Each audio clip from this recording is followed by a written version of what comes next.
Welcome, today in front of me OPPO A53s, and I'll show you how to check battery temperature with Ampere app on this device. So first you should go to the Play Store application and in the search pool enter the Ampere. And now we have to get this application, so tap to install and wait a couple of seconds while application installing on your device. Now just open the app. Here click yes I agree, click close. On the left down corner tap to OK. And now as you can see, we got here the temperature of our battery, that's 27 degrees.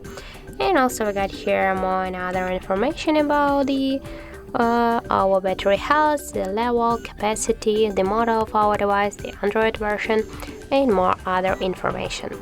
So that's how it looks. If you found this video helpful, remember to leave a like, comment, and subscribe our channel.